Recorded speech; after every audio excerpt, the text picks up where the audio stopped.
Welcome to the Ask Julie Ryan Show. I'm Julie, your host, and I'm so delighted you could join us this week. My intention in doing this show is to provide information, insight, and comfort to people all over the world by helping to answer life's unanswerable questions. And we have Jason Zuk with us this week.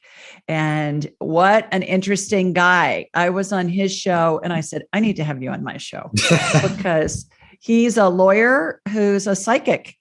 And so we are both people who are professionals that have learned how to do woo-woo. And what an interesting guy. You're going to love him. Jason, welcome to the show.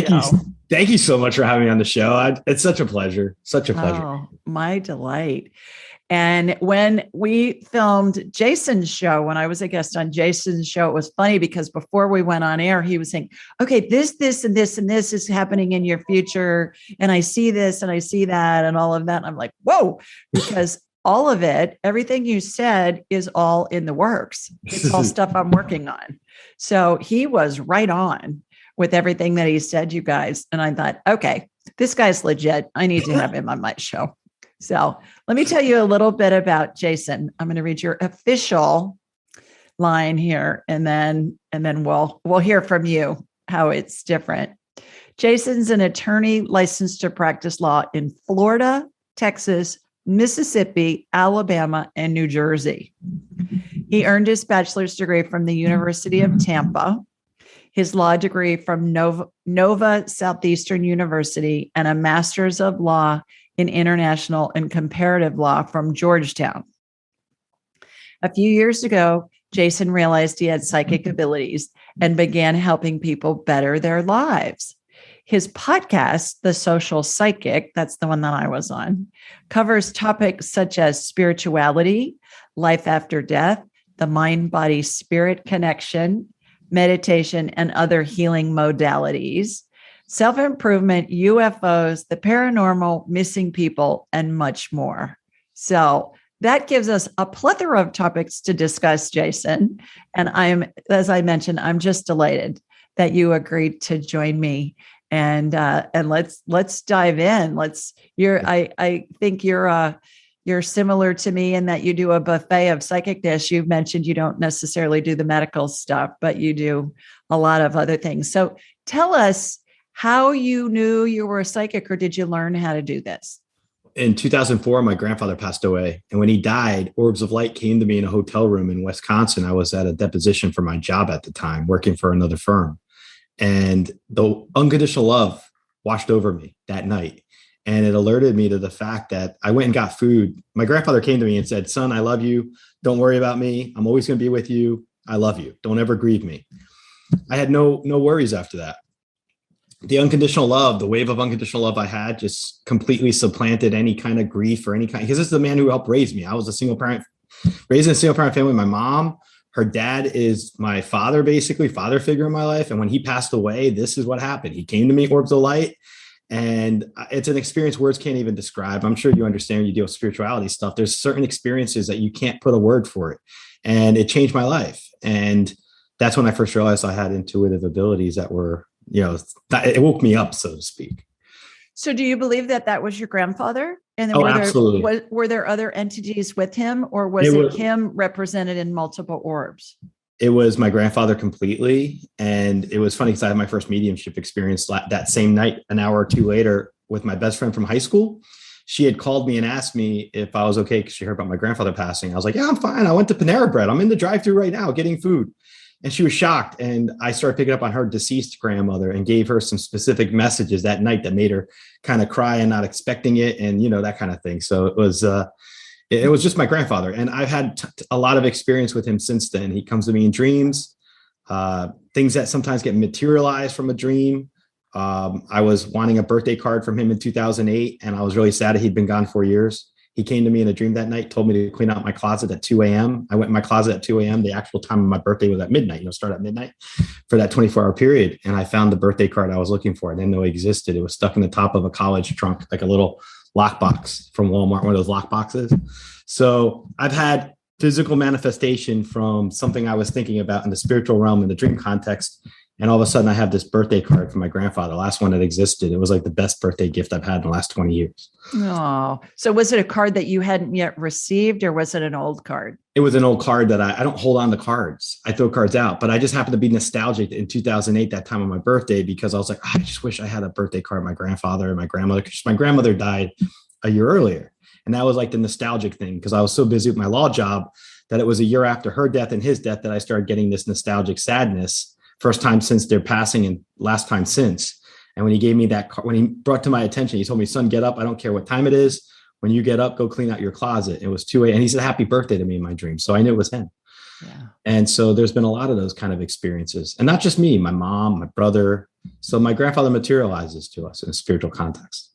Okay. Terrific. Well, were you afraid of the orbs when they first showed up, or did it just feel comfortable? Or were you like, whoa, I feel like I'm in a sci-fi movie or something?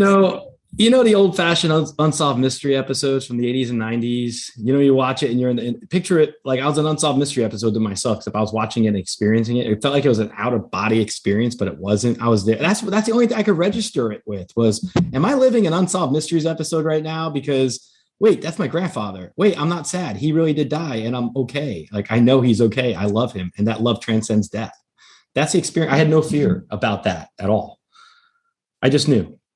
How did you just knew? Just the thoughts came into your head. Okay, this is my granddad.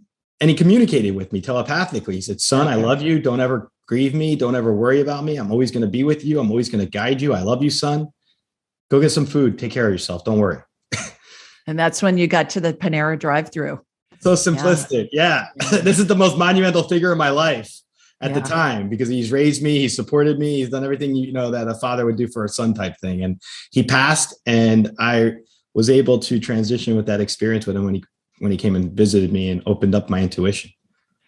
Well, you've mentioned one of my favorite places in the fall, because they have squash soup that's killer. And I'm in that drive-through at least once a week getting squash soup because it is fabulous. Yes. So there's a plug for Panera. I'm not even getting paid, but it's really that good. So check that out. All right. So you mentioned that he's appeared to other people in your family. Do you come from a spiritual background or a family where there have been psychics? And so it's kind of an accepted concept in your world? Great question and synchronicity here. So my mom came on my show a couple of days ago, and she's never been on my show. And we never talk about spiritual stuff. It's just like an expected, understood thing, but we don't discuss it. My grandmother, my mom's mom, we're Slavish, Czech, Eastern European, Hungarian type descent, Russian. So we had that area of the world we're from. And I asked my mom on my show, so mom, when did you first discover we had psychic abilities? And she mentioned my grandmother, my great grandmother. They had something they called feelings. They didn't talk about it in psychic terms back then, but they knew not to disclose it to anybody. They kept it to themselves. And my mom said that my grandmother used to get itchy palms. And we lived in New Jersey. So she used to go and gamble at the racetrack when she got the itchy palms. And my mom said she would win lump sums of thousands of dollars during those days. It wasn't like she hit and made $10. She would do this itchy palm thing and then go and gamble. Next thing you know, she's coming back with a couple thousand every time. And my mom has also won a lot gambling in a casino with slot machines. She'll go over to different machines and just feel like she picks the energy off it or something. So, and my brother, he actually texted me a couple of weeks ago, scared that his ceiling fan caught on fire, and he knew about it a few hours beforehand. And then his AC went out the same day, and he knew that too. So I'm like, yeah, we're intuitive. It runs in the family. Yeah. Well, it's interesting. Everybody has the ability. And that's what I teach people all over the world is how to do all of this stuff. I learned how to do it. I didn't come in with dead people chasing me from childhood, or if I did, I didn't know it, let alone what I would have done with that information. But everybody has the ability. And I think we turn it off at the age of about 6 or 7 because we have adults tell us, or other friends give us a hard time about it. And they'll say, oh, you're weird. Or adults will say, oh, that's just your imagination. You really don't have an imaginary friend. I can't see your imaginary friend. Well, they had turned off their psychic abilities decades before that. But all kids can see spirits. All kids can pick up psychic information. So it's interesting to me how many cultures, most cultures, and most nationalities and all of that have had people throughout the ages who have been seers or fortune tellers or astrologers. I mean, certainly throughout history, I always think of King Arthur and the Round Table and Merlin the magician. You know, he was the advisor to the king. And popes, all the popes had spiritual advisors that were astrologists and seers. They called them seers at that point, more so than psychics. And I think that there are a lot of people even today that utilize these skills. I know certainly I have clients who are CEOs of very large publicly traded companies, and I talk to some of them quarterly, and we go over what's going on in the company, you know, what's coming up in the future. The thing about the future, I always say, is that the future is fluid.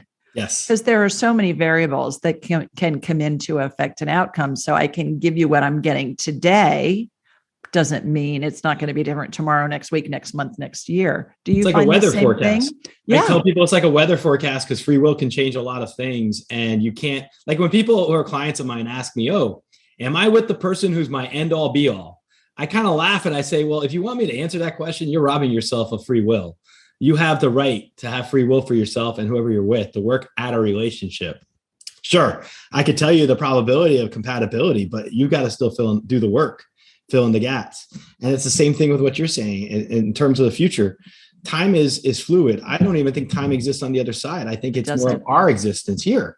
So when you look at time and you say the future, I feel like the future is something that is probable, it's likely, but it's not set in stone. We can change our futures. That's right. I always say time doesn't exist in the spirit world. Time's a human creation. And so that's why in the spirit world, 100 lifetimes in our understanding of 100 years of peace may not even be a blip on the radar screen in the spirit world. It's just time. The whole concept of time doesn't even exist. Exactly. And I'm deceased loved ones that communicate with me over the last, 14, 15 years, they all say, oh, when so-and-so, the person in front of them, when they cross over, it's like a flash of light for them because on the other side, they don't have the time that they have to worry about waiting and pining. That's us. That's not the other side. Exactly. So what's your technique? What do you do when you're going to give somebody a reading or whatever you call it? I take 3 deep breaths. I do a little breath work I just developed that on my own. I take 3 deep breaths, I clear my mind, and I tune into someone's energy. And then when I read the energy, whatever comes through in that reading is usually connected to the energy of the person. So I can pick up current events with the person, like, so you just got your haircut. If they're not, if it's a phone call, oh, you just got your haircut, I can tell, or, whatever the various things are. If they ask about somebody, I can pick up the connection between them and someone else and relay the dynamics of the relationship. It's just various different things. Well, so when you are doing a reading for somebody, do you edit what you get? Do you paraphrase it? Do you tell the person exactly verbatim the information that's coming into your head? How do you deal with that? I call it the zone, I guess. I relay the information and it's always a healing tone. It's dealing with clarity and reassurance and those kind of things. When I do mediumship stuff, it's usually to help people with their grieving issues or trying to get unresolved conflicts with deceased loved ones. So the information will flow. And when I connect it, it comes through. So I don't edit anything. I can feel it. Like you probably can. You can feel when it's connecting and you can feel that dynamic of the information that comes through. I don't edit anything I get because I believe I'm the conduit. I'm the facilitator. We're just instruments. It's spirit working through me and with me. Yeah. And people say to me, well, what happens if somebody's got cancer and you're seeing cancer and they don't know it yet? Will you tell them? I say, absolutely. I do. The information that I receive, I believe is spirit working through me and with me. And if I'm getting the information, they're supposed to know it. I also believe that everything can be healed, whether it be a medical situation or a psychological situation or a financial situation or whatever. It's all part of the learning process. Have you ever had anybody come to you and say, okay, you have to prove to me that this is really my grandmother. And I've got some questions. What color was her hair? What was her favorite color? What did she like to cook the most? That kind of thing. Have you ever had that happen? I just consider what we do so serious that I don't entertain people that want to test me. I mean, they can doubt me, but when I pick up the information I pick up, it's not about being tested. Oh, what color dress did my grandmother wear on her 50th birthday? I don't know. I wasn't there. Sure, she could tell me the color dress, but I'm not going to be here subject to your testing me because you have doubts or uncertainty. I tell my clients, come to me when you know and you are open. I want to work with people who are open. I mean, I've worked with people in the past that are closed off, and I've convinced them and persuaded them with the information, but skeptics are skeptics. I think what I do has to do with healing. And I think what I do has to do with clarity and reassurance. And if somebody's not secure enough in themselves to understand what we can do in our maximum potential as a psychic or intuitive, then I don't want to sit down with somebody like that. I feel like I could spend my time with somebody who appreciates the value of what we do. I have had people over the years do that. They'll say, well, you have to prove to me that this is really my grandmother. And I'll say, all I can do is just give you the information that I get. And I took a line that you said when I was on your show. You said, this isn't a game show. It's not like, getting a bunch of questions right, which I thought was a great line. But it's more, I have actually refunded money to some clients that said, well, that's not what I want to hear. Mm-hmm. I want to hear this, this, and this. And I said, well, I can't control what your deceased loved one, the information that they're conveying, first of all, and you coming in here with a set thing of what the answer is that you want to hear. And if you don't hear that answer, it's incorrect or it's not your grandmother. I had a guy, a couple of months ago, I guess, and his deceased wife, I mean, he was just in the throes of grief, and his deceased wife was telling him stuff about that he needed to go get checked that were medical things. She was telling him things about deceased loved ones with whom she was spending time in heaven and all of that. And he goes, well, I don't know any of those people. I said, I don't know that really matters. It doesn't. She's telling me who she's spending time with. Go research it. Talk to somebody in her family about her Aunt Bertha that she's playing pinochle with in heaven or whatever. And so he was not happy. And so I cut off the appointment. I said, you know what? This is supposed to help provide comfort for you. And I can tell this is agitating you. So I'm just let's just cancel. Let's just stop now. I wish you all the best. And I'm just going to refund your money. And he was fine with that. And I think it's really important. And I know I've read a blog of yours about ethics with psychics and people who are medical intuitives. I'd like for you to talk a little bit about that, because I think in this woo-woo world, certainly there are charlatans in every industry, and there are scammers and people that are going to be frauds. But what's your code of ethics? And tell us a little bit about the blog that you wrote that I thought was really well done. Thank you. I come from the point of reference. This is where I can say my point of reference, being a professional as an attorney, has instilled on me the ethics of the legal profession that we're all sworn to abide by: a minimum competency, minimum way of respecting and treating what we do. And so when I started doing the psychic mediumship and the intuitive readings that I do in 2016, 2017, my first frame of reference was, well, I have these ethics rules as a lawyer. Let's see what exists for psychics and intuitives. And when I realized, wait a minute, there's nothing that's like that, because it's not considered accredited. It's not considered within the mainstream. So my position on I think my blog entry was, I wrote an article about it and I had my opinion about it. I said, we should have some type of uniform. If we can't get consensus amongst professionals ourselves, we should have people commit to strive to abide by some type of ethical conduct that would represent the minimum threshold for psychics and intuitives giving readings to others, so that the general public could have greater trust in us, so that they can respect what we're trying to do. It's like what you just brought up with your example. I've turned down somebody a few weeks ago when they called me. I was on a Zoom call talking face to face with somebody, and you could just, the energy was all shuffled, and I felt the anxiety of this person. And they kept asking me, if I don't take the COVID vaccine, can you predict that I'm going to live? And I was like, look, I'm not playing God with your life based on you calling me for a reading. It's not worth my time. It's not worth you asking me. And if you have any questions about your vaccine and your health, see your medical professional. And I concluded that reading after a few minutes because I realized there was nothing I could do there. Now, that is exactly, we need to be our own gatekeepers. We need to be our own gatekeepers with the public. I've had people reach out to me 2 weeks after the brother died or the son died. And I felt the energy. I was on the phone with the caller and I said to the client, I said, listen, you're still going through deep grief. I would recommend you talk to a professional or work through certain issues before you make an appointment with me.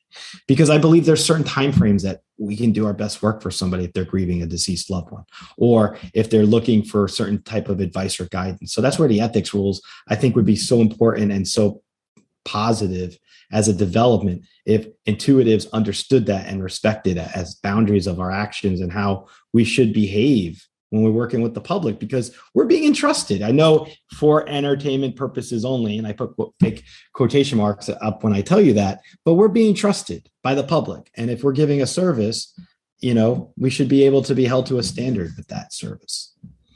Well, I talk a lot about everything that I discuss with a private client is private, whether it's medical or deceased loved one or whatever. I had a client this afternoon that her best friend had recommended me, and her best friend is a graduate of my class, my angelic attendant training class. And I said, she's not going to know that we've spoken unless you tell her. Perfect. Because and the interesting thing too, Jason, is when I'm doing a medical scan, I'm in and out of different realities. Certainly I am with everything else too, but especially the medical stuff and medical healings. So I'm going to remember the person, but I'm not going to remember what was going on with them and what the healing was and all of that, because I'm in and out of different realities. Yeah. And so it's not going into my conscious memory. Not to mention I talk to thousands of people a year and do scans on them. So I don't know that I have enough bandwidth in my memory. I don't know if I have enough gigs or multi gigs or whatever they call them. But the other thing that I tell my students in my training is when you're in alignment and you're in spirit's working with you and through you, you can't do any harm, because you know how doctors are, do no harm, in that's part of the Hippocratic oath that they take. And I say, we cannot affect anybody else's thoughts. Nobody can affect our thoughts. When we do healings, we're bringing the healing to the person, then they're integrating it into their body if they choose to, and they integrate it in a way that best serves them with what they're going through at any given moment. And I always mention, nobody can heal anybody else, whether you're talking to a deceased loved one or you're talking to a deceased pet, or you're doing a past life thing, or you're doing a medical thing. And I use the example of when somebody has surgery, at the end of the procedure, the surgeon closes the incision with surgical staples or sutures.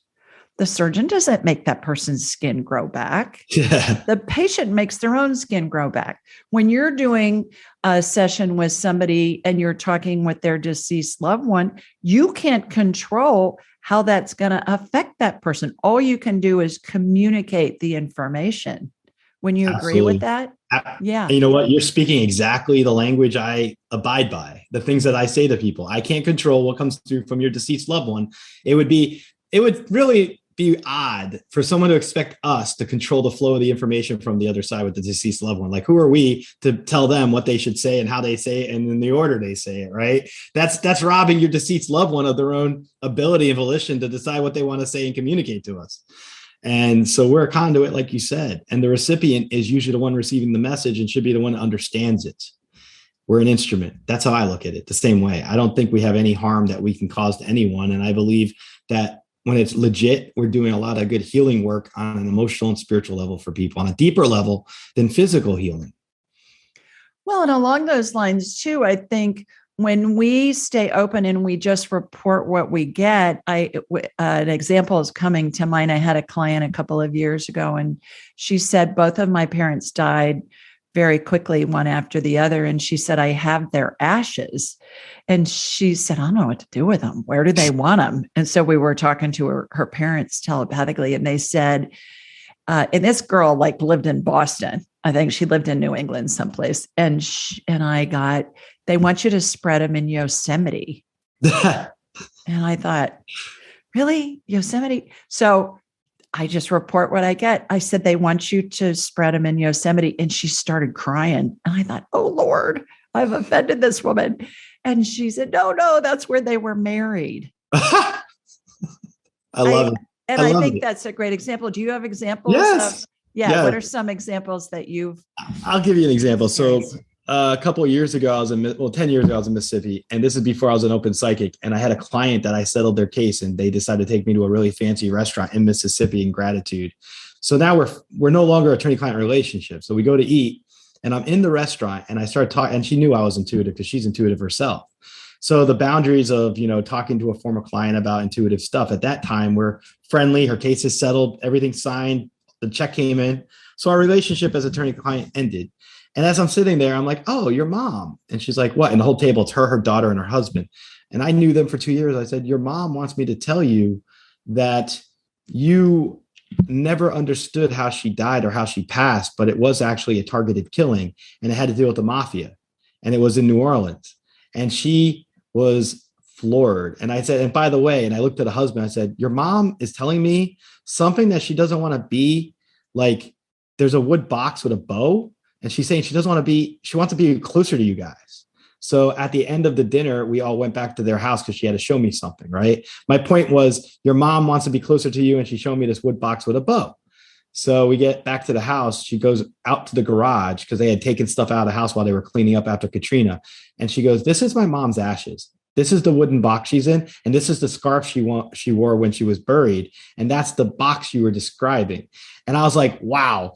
And then she did actually die in New Orleans, and they do believe it was a mob hit, that she had knowledge or information. This is in the 60s, 70s. This wasn't anytime recent. And so that kind of thing, is one example. Another example, I had a couple call me about a son their son had committed suicide. And it was about 6 weeks afterwards. And the husband contacted me through email because the wife went up to see a Long Island medium show, Teresa Caputo. And when she went up there, she wasn't able to have an audience with Teresa. So the husband decided to find me, psychic medium. He looks me up, he reaches out to me and says, my son committed suicide, and I'm a skeptic, but if you can get me any information, I would love it. So I called him back on that Friday, and we talked. And long story short, I picked up on his son for an hour, had a direct conversation with mother and husband. And the information was so spot on. We all cried. I don't ever cry during readings, by the way, but this got so touching because I got so involved in it when I read that I felt the communication and the release of that negativity about his passing. And, he had committed a suicide. He didn't mean to kill himself. He actually wanted to do it as a cry of help. He hung himself thinking he would survive. He passed away. He wanted his dad, like all the things that his dad was wondering, he confirmed for his father. So it was pretty powerful. Wow. What's your understanding of what happens in the afterlife? Well, I know you have your theory. My theory is that it's like nature. It's at least what I get from everyone who comes up, everybody has their own interpretation, but I get that it's like the actual crossing over part is like falling asleep on the couch while watching TV is the description that it's part of nature. So if I was to tell you, are you breathing? Anyone in the audience, are you breathing right now? Yeah, we're all breathing. But now I bring it up to you, you'll pay attention that you're breathing for a few seconds, right? Or sleeping, eating, anything that we do with our autonomic nervous system, things we do automatically in our body, that's the kind of energy I get about death. It's an automatic process. Just like when we're born, we don't control that process. It happens. We are a participant. Well, I believe death's the same way. I feel like it's preordained that when you die, you cross over to the other side, and it's like falling asleep. I mean, the psychological or I would say your consciousness of crossing over for people who come back and communicate to deceased loved ones and they talk to me at the same time, they say, just relate to my loved one. It's like falling asleep on the couch while watching TV. If you think of that image in your mind, you're going to realize it's a subtle process. It's like breathing. It's like any of the things in nature that we do as human beings. And as such, the body doesn't suffer. When you separate from your body and you cross over, the body doesn't suffer at all. You don't suffer in pain. It's a transition. No one's gone forever. We're not dust to the wind. We're actually energy. And 99% of who we are, I use the analogy of a Cadbury egg. If you think, I love Cadbury eggs and I love the gooey stuff inside, and the gooey stuff inside, I tell people that's spiritual energy of us. And the body is that very thin Cadbury egg. And when you crack open that egg, all that essence is our spirituality. And when we cross over, energy connects us to where we go. And energy also connects us to our loved ones here. So my theory is that love is the connector that connects us with our loved ones, and that it acts as a conduit, like an umbilical cord spiritually between us and our loved ones, where they can communicate with us all the time. I feel like that they have constant communication, like a Wi-Fi signal that never goes down, but most people don't know how to pick up on it. And I'm sure that's how you could teach people how to get in tune. You know, the more you are grounded, the more you're balanced, the more you're open, the more you are open to receiving. That's when you start getting the information that we are all capable of doing. Well, and I believe that we're getting led all the time. We have ideas coming in throughout the day, every day. We're just cognizant that it's coming from spirit because we think thoughts originate in our heads, and they don't. Exactly. They originate in the ethers. What have you heard from spirit about heaven or the afterlife? Is it like a big park? I've seen different mediums and psychics say, well, there's this big hall of records. Sylvia Brown, who's deceased now, she talked about the hall of records, and it looked like the Supreme Court building. Ironically, I don't know if it's because all the deceased loved ones have their own impressions when they come back. It's their experiences, but they don't really bring up heaven and hell to me. They bring up the fact that they are in the next spot. It's like a summer camp for them. If you want to relate back to the 70s or 80s before we had phones and people were at a summer camp and you could write letters back and forth and you had to like just trust and know the person's okay. That's what this is like, except instead of letters, we'll get synchronicity. We'll get little messages and signs. We'll get birds. We'll get pennies. We'll get dreams. We'll get songs that line up, times a day, angel numbers, all those subtle cues that I've learned to read in the last several years. I feel like we could still communicate with our loved ones. They just communicate differently because they're energy. They can flicker lights, whatever it is. It's that's my belief. Yeah. Sometimes when a spirit passes and the energy in the remaining loved one's home starts doing funky things, I'll get a call and they'll say, what the heck is going on? And I'll say, they're just back in spirit form and they're getting used to their energy because it's different when they're in the body because it's so much more dense. And I have a friend who her grandmother passed, and her grandmother and her mother, it was her paternal grandmother, and they had a snarky relationship. Grandma raised my friend. They were from Caracas in Venezuela. And so my friend was saying she was at the kitchen sink and her mom was peeling potatoes or something. And she said, I watched the light switch go up on its own. And then I watched the disposal switch go up on its own. And she said, Grandma, leave her alone. She's just here peeling potatoes. Grandma was messing with the mom. It was hilarious. Yeah. My grandmother was snarky with my mom, and I was closer to my grandmother at certain intervals than my mom was because in the last 3 years of their life, they had to live together and they just didn't get along. And I remember my grandmother, when she crossed over, she doesn't really come through as much as my grandfather does, but she still comes through on her occasion. And she still gets a little snarky even now, like joking around with my mom, like, things that she'll say will be like, you could tell it's her personality. Like she comes through the loved ones for me. Like my grandmother will come through to my best friend who's a psychic, and she'll bring up things. And I know it's my grandmother's energy. You just know those personality traits of that person when they cross over, it stays with them. It's my understanding that the personality traits stay with the body when somebody dies, and that all spirits are just pure love, but that when they're communicating with a loved one, they're going to assume some of those personality traits. So the loved one gets that that's who they are. And they will say things that will resonate with the person. And they'll say it sometimes in a way that it's funny, or it depicts their sense of humor or their orneriness. Maybe your grandfather had an ornery streak or something. And it's so that the person who's receiving the information can perceive that it really is their deceased loved one. Interestingly, like for my grandfather, when he comes through, it's usually to reassure me when I'll have big decisions like, oh, I'm switching office space and I went and got lunch. And then all of a sudden there's a penny on the floor of my desk. I knew I didn't have a penny there before. And I was contemplating as I was walking back, Grandpa, should I move to a larger space because I'm growing?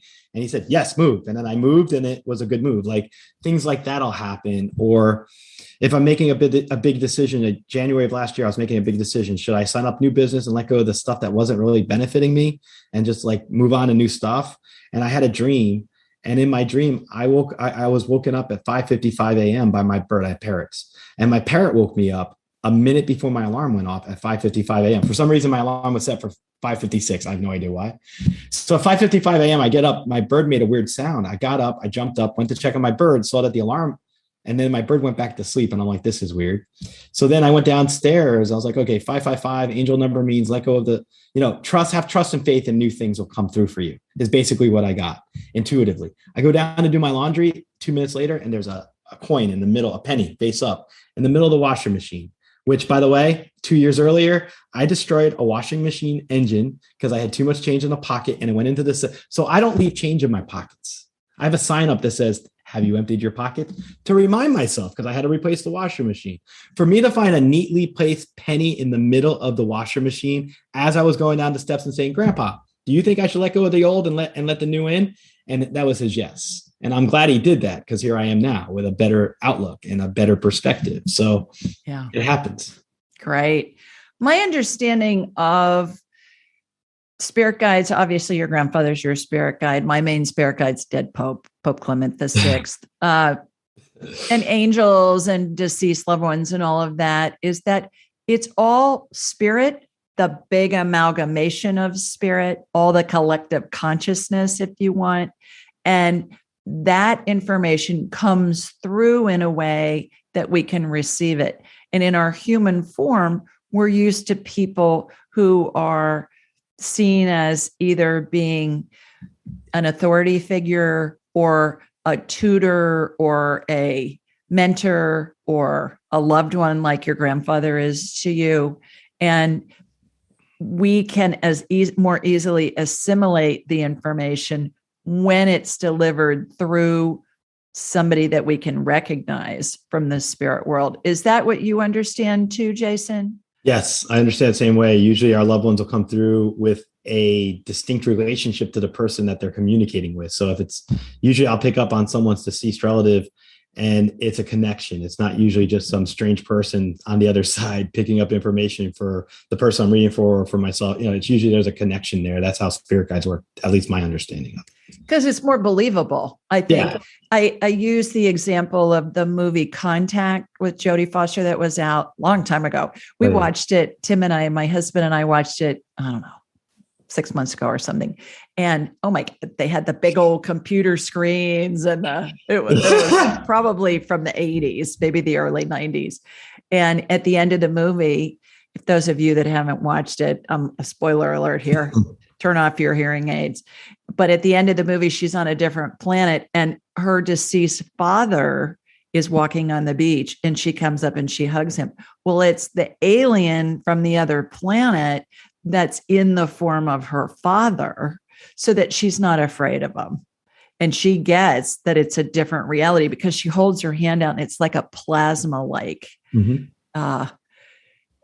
atmosphere, I guess is what I'm trying to say. So I think that's a great example. That movie is full of woo-woo. Whoever wrote that, I'm telling you, whoever wrote that movie knew a lot about woo-woo. That in Frozen 2. Frozen 2 is full of, Frozen 1 too, but Frozen 2 is really full of woo-woo. So much so that I use a lot of examples when I teach this stuff from Frozen 2.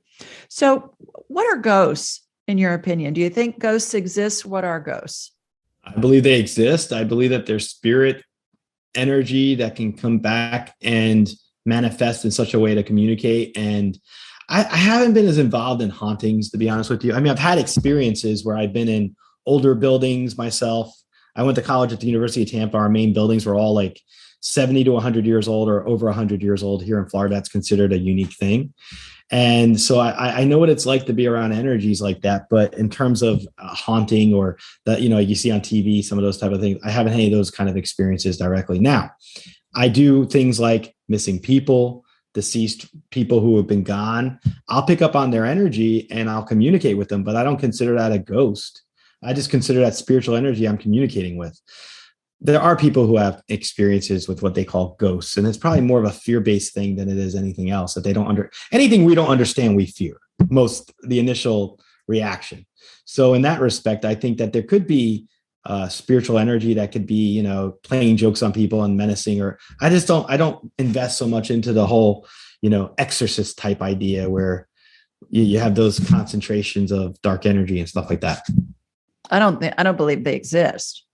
Yeah. I believe that spirit's all pure love. I believe what ghosts are, to your point, spirits that have come back and they want to explore the human experience as a non-physical being. And I've had several encounters with ghosts.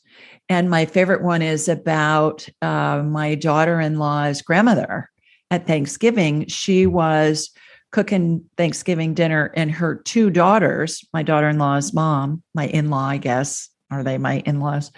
Yeah. And they were standing in the kitchen and they watched these antique utensils come up off the wall and fall on the countertop and the floor.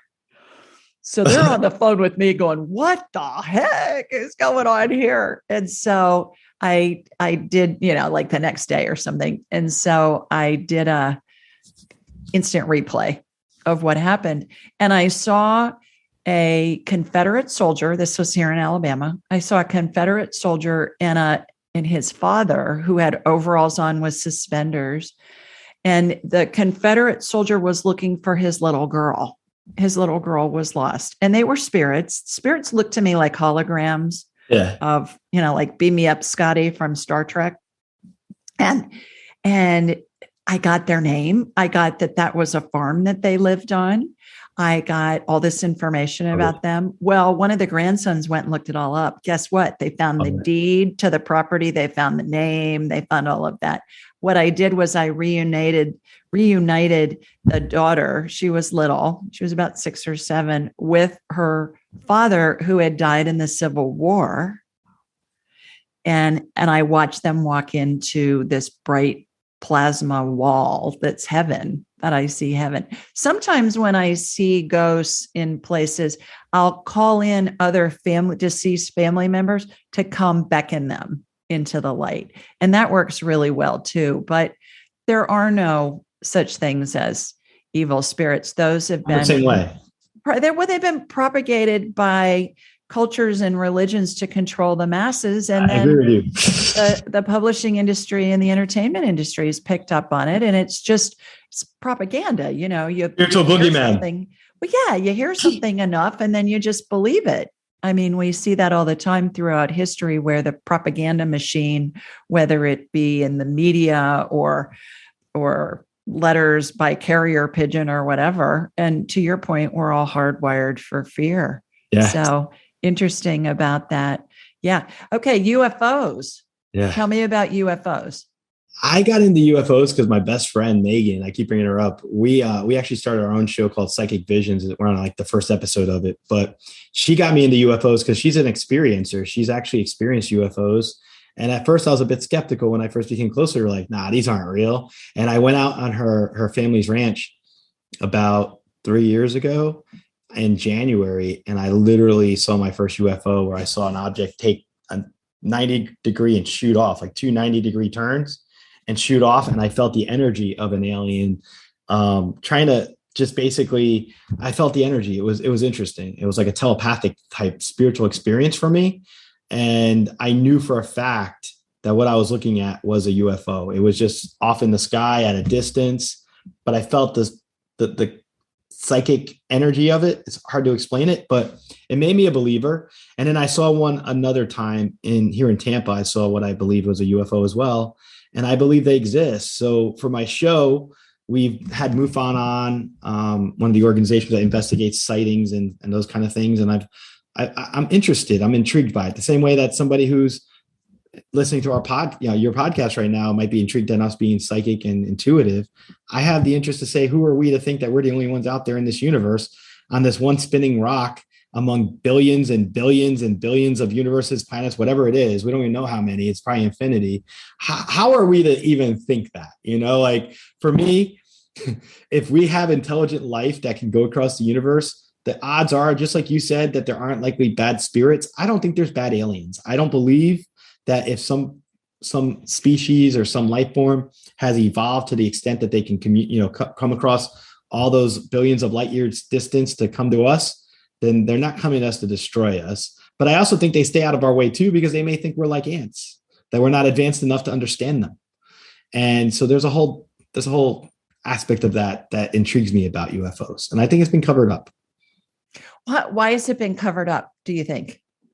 I think it's been covered up because I believe that society itself, those in the powers that be, governmental organizations, and I'm not a conspiracy theorist type, but I would just say that if our governments know that there's the idea of a UFO, like alien life forms and all those more advanced life forms than us, think of how much that's going to shake the foundations of our society. It's kind of like what we talked about earlier in the call when we're during our interview, when we're talking about, there's certain control mechanisms at work in our order of things, right? And if you're going to say, hey, you know what, we're not the biggest pecking order, we're not the biggest fish in the pecking order, there's actually something larger than us that's more advanced and evolved by billions of years, I'm assuming it's going to create some chaos in our society. So that's why I think there's a cover up right now. I think they're dripping it out very slow drip. I know a guy who's, I call him the Dalai Lama of military strategy. I mean, this guy designed, his name's John Warden. You can look him up. He's a retired colonel in the Air Force, and he designed the Desert Storm whole air campaign when they went into Iraq, and they took down they took down the power grid. They took down a bunch of things simultaneously. And if you remember, you may have been a toddler back in the Iraq War. I was 16, so I remember. Yeah, I knew you were young, but they surrendered really fast. So anyways, this guy designed the whole thing. And some of you that are listening will remember General Schwarzkopf and people like that. So anyways, I was asking him one time, I said, is Area 51 really a thing?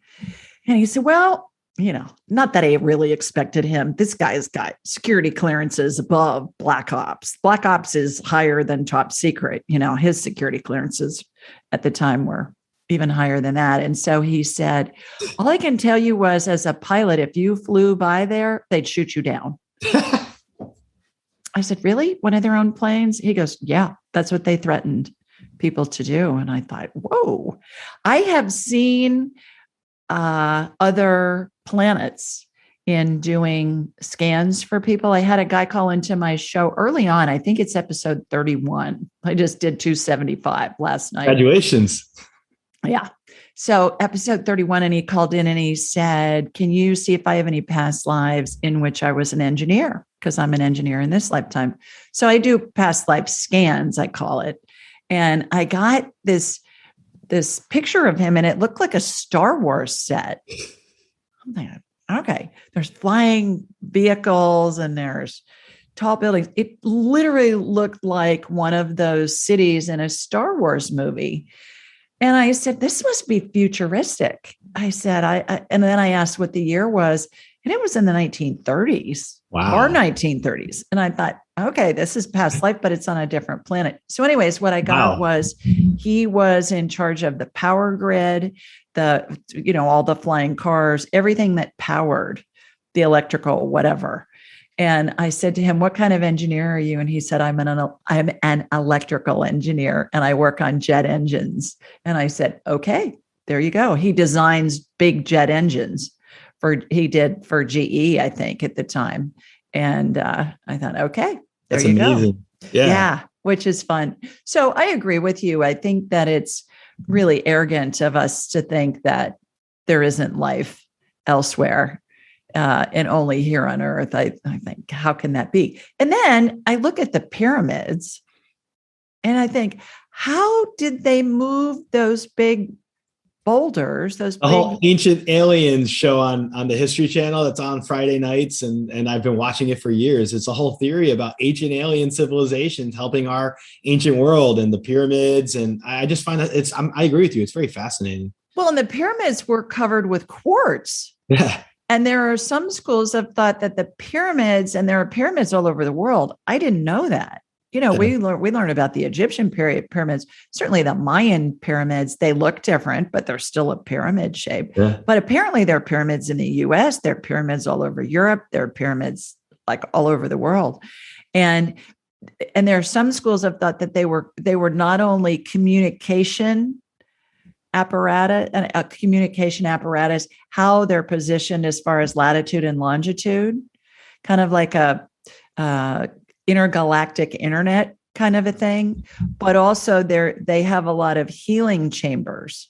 A lot of them have water in them, and when you go inside of them, there's documented research showing that, for instance, if somebody's blood sugar's high and they go in and they're in there for an hour or so, they come out and their blood sugar's normal, or their blood pressure's high, or things like that, which intrigues me, from the energetic healing standpoint. Absolutely. Have you read it? Have you heard anything about that on your shows? I heard interesting things about that. I believe that there is ley lines and energy vortices, and I think pyramids are involved in that. I think I've been to Sedona, and when I was there, I could tell you with Native American artifacts and those kind of things I got to see, and go to the Grand Canyon, and you feel the energy. At least I'm very sensitive. I'm sure you can too. I feel that energy. So I know pyramids have energetic connections. And I think those energetic connections can heal us. I also think that they can give us insight and provide us with information that we probably don't get other places. I think they're energy generators. And my take on it is that we are all energy generators as well, especially when we connect into spirit. So I am fascinated with all of that. I just think it's amazing. Where was the ranch for your friend where you saw the UFO? Eastern Hillsborough County, about an hour east of Tampa. Interesting. I thought you were going to say someplace in New Mexico or here in Florida, like that. Because New Mexico supposedly has UFO stuff all the time. Yeah, interesting. Well, I think that more and more of it's coming out. I do think that, again, as with anything, you got the conspiracy theorists, you got the people that are censoring the information coming out, all of that. So it'll be interesting to see. It's been in the news recently where they're starting to release some things. But you notice when they make it all about what they're releasing, and then you watch it, or it's like dropping something on a Friday night at 8:00 at night. You're not going to, on a 3-day weekend, they're doing it in a way where they're drowning it out. But what are they really revealing as of yet? I don't think there's been anything decisive by the government or anyone with the government to officially confirm the presence of UFOs. They can't refute it. They just can't refute it in the negative, but they haven't confirmed contact. They haven't confirmed, the existence. They're open to allowing people in the military to say, yeah, we saw these amazing objects that we were flying, all that kind of stuff's finally coming out, but they haven't taken it all the way to where they should. Right. Full disclosure. Talk to me about what your understanding of the mind, body, spirit connection is. Sure. I believe that we are spiritual beings, and that our mind, body, spirit represents the adequate representation of that type of existence. That we are so many of us are focused on the body, which is the physical body. And we're starting to understand our minds better, which is intelligence and the brain and psychic energy and all that. But then there's also one extra layer, the spiritual layer, which is the largest yoke of all, I believe, that connects us to everything, to each other, to the universe, to the afterlife, and all those things within. And I think that if you can get alignment and understand the mind, body, spirit dynamic, then you ground yourself and you increase your opportunity of becoming more spiritual and more open by studying it and accepting, the idea that we're not just physical beings. We're going to learn more about the mind in the next 20 years than we've ever learned in the last 2,000 years. And when it comes to spirituality, I believe technology is going to catch up, and we're going to be able to determine how someone leaves the body.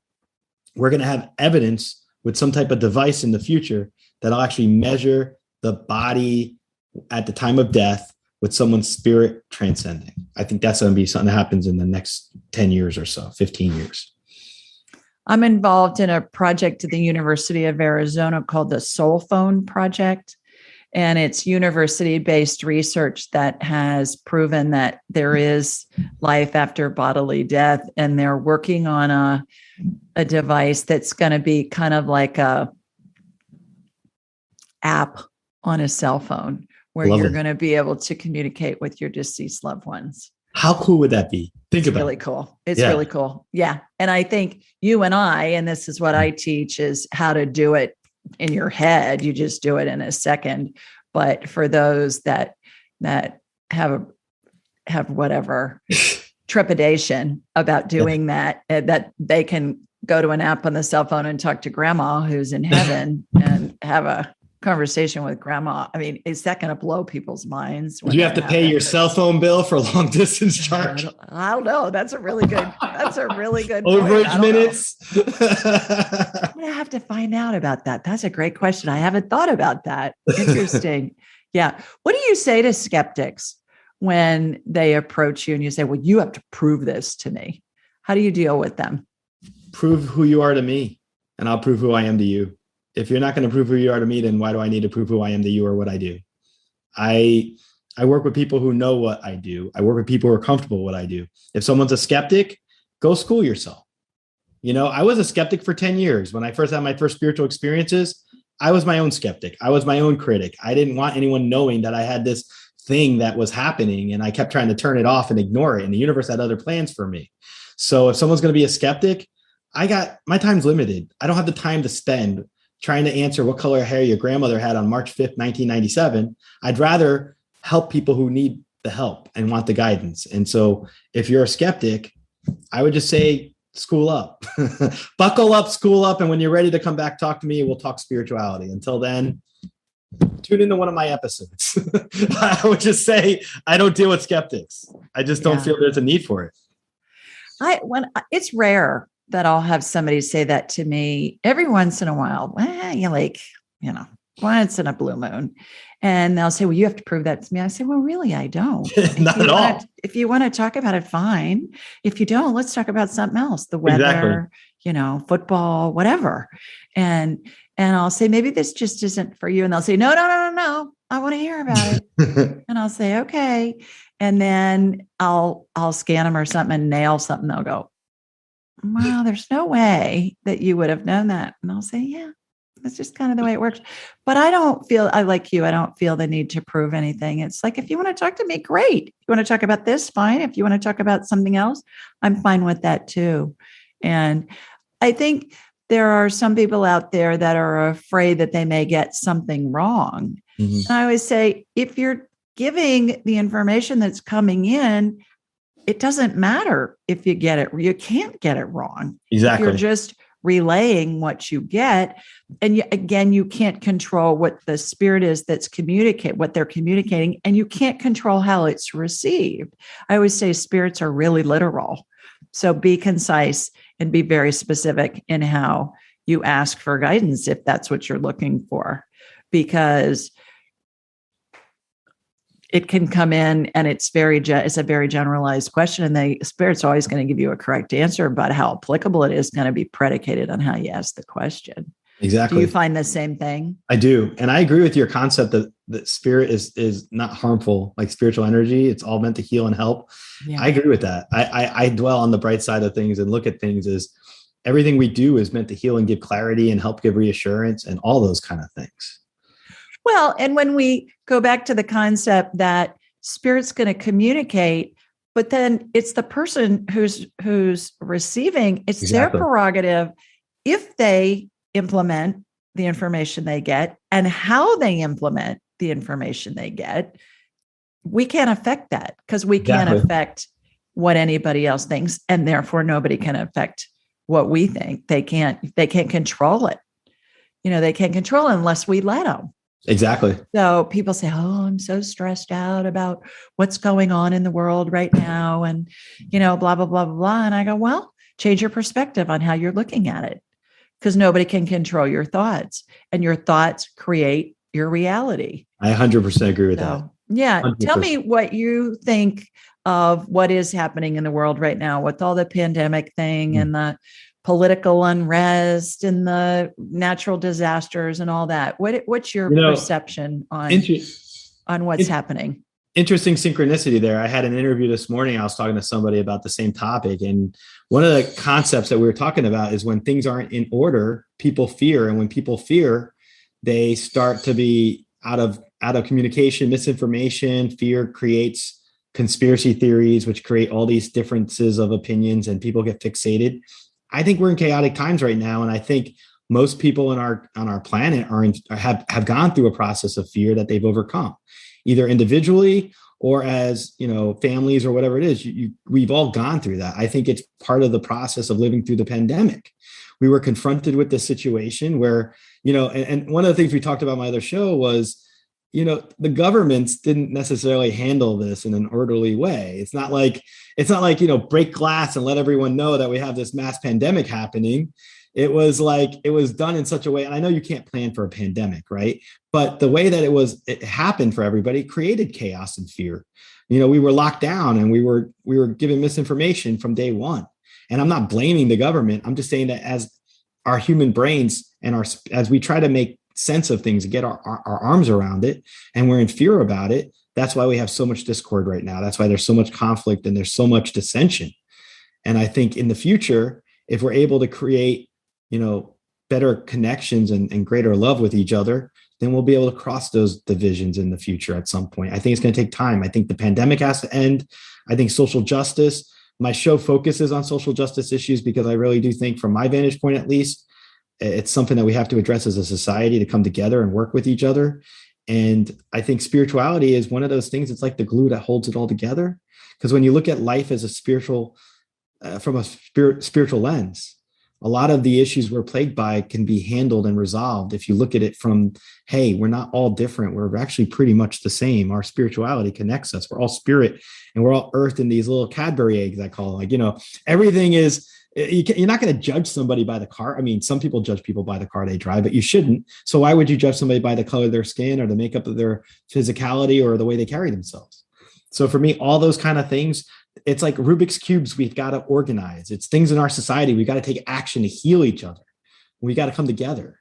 And the only way we can do that is if we accept that we're spiritual beings and we're not just plagued by these material things on this planet.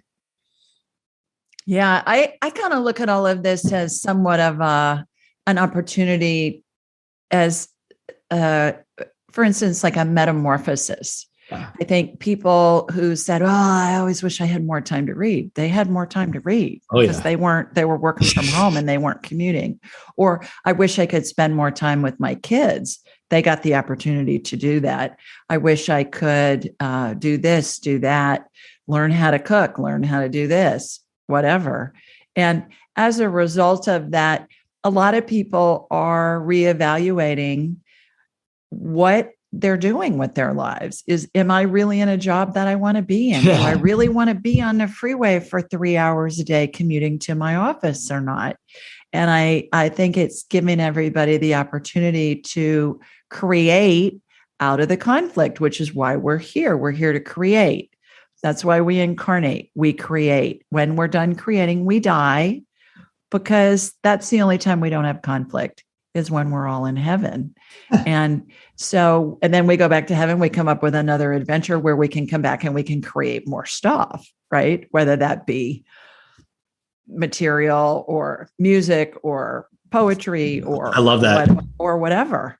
And so I think it's been an opportunity for all of us to really create the lives that we want out of knowing what we don't want. And it's been interesting. I have people say to me a lot, how do you stay so positive? I say, I look at this like I'm watching a Tom Clancy movie. It's like, you can't make this stuff up. It's more than a Tom Clancy movie, right? It's like, yeah. But again, our thoughts create our reality. So people who are in fear are creating more opportunities to experience fear. And people who are saying, okay, I'm going with the flow, we'll just see what happens. I'm fine right now. My 2-minute rule. Is this going to kill me in the next 2 minutes? Nope. Okay, good. All's good in the world. Go on next. And so much of the fear is stuff that we make up that never happens. I agree. And, you're speaking my language right there. you watch the news and you're just you're just wanting to take a gallon of some kind of antidepressant after you watch some of these news stories. And I just say, so if it does that to you, don't watch it, or watch it from a perspective of, isn't that interesting? I wonder what's going to happen next. What are they going to do next? It's like a chess game. Who's going to do what next? And all of that. Well, what a delight to get to spend this time with you. Please tell everybody where they can find you, where they can find your show, all of that. Thank you. You can find me at thesocialpsychic.com. And I'm also on Instagram and social media. My handle is The Social Psychic. My show is actually on my website. And if you Google The Social Psychic Radio Show on Google, you'll find the links for it. It's on most platforms.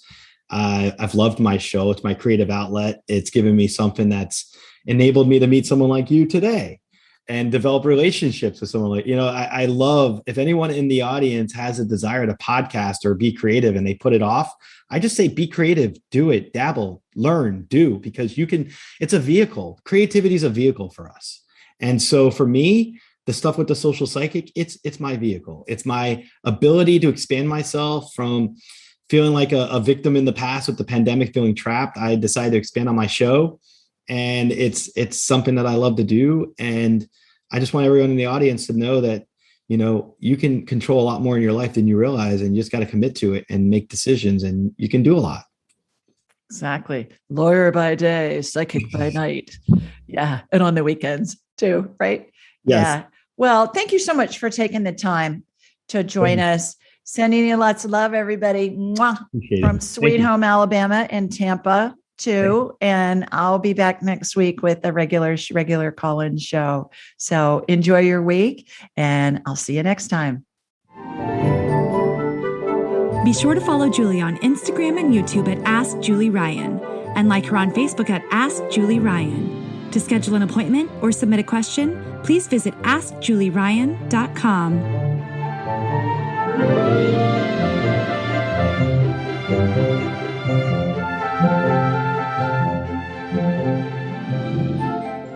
This show is for informational purposes only. It is not intended to be medical, psychological, financial, or legal advice. Please contact a licensed professional. The Ask Julie Ryan Show, Julie Ryan and all parties involved in producing, recording, and distributing it assume no responsibility for listeners' actions based on any information heard on this or any Ask Julie Ryan shows or podcasts.